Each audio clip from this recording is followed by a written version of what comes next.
No place can be safe, secure, stable, and sustainable without peace. And yet, for so many years and for so many decades, we have allowed our divisions, our politics, our enmities, our fanaticism and aggression to divide us and keep us separated and hinder us from working on peace. And then the environment comes, climate change, nature, and forces us to put everything into perspective. As humans, we'll not be able to survive on this planet if we make it unviable. And Cypriots will have no country to share if we allow our practices to turn this country into an uninhabitable place. We have been negotiating and failing to achieve peace for so many decades, but nature does not negotiate.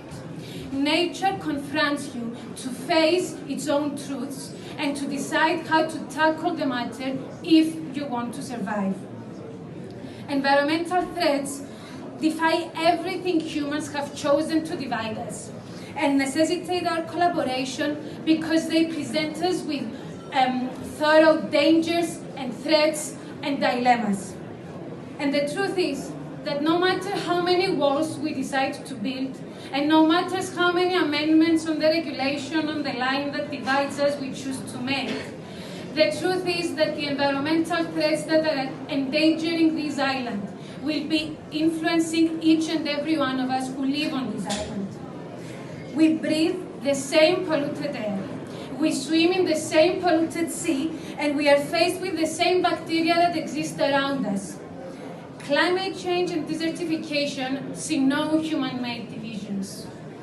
Cyprus is faced with all these perils today, and we have one opportunity to realize that we are in this together, and that only if we start taking action together will we be able to survive and allow our island to survive for a more prosperous future for this country.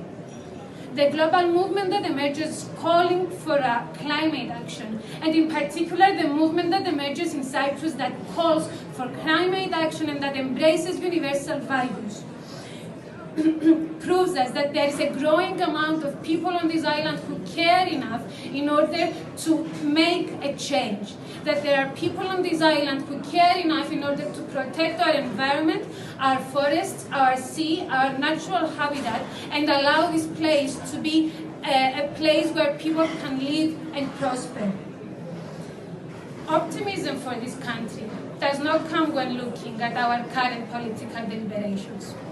Optimism for this country comes when looking at those young people that organize joint protests together, when looking at those people, young people that organize excursions, daily excursions out in the beaches in order to clean the whole of Cyprus.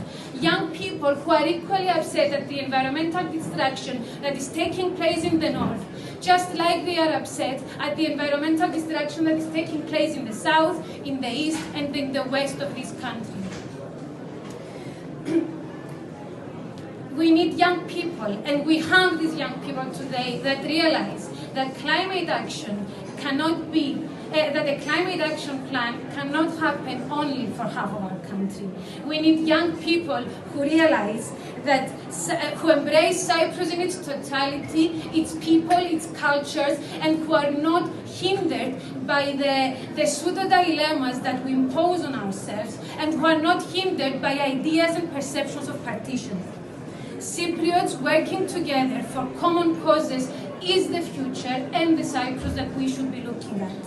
At the end of the day, regardless of what others might think about our capacity to stand up for ourselves and to own our country, the truth is that us Cypriots have the power in our hands in order to take the future of this island in our hands and work for a peaceful and prosperous future.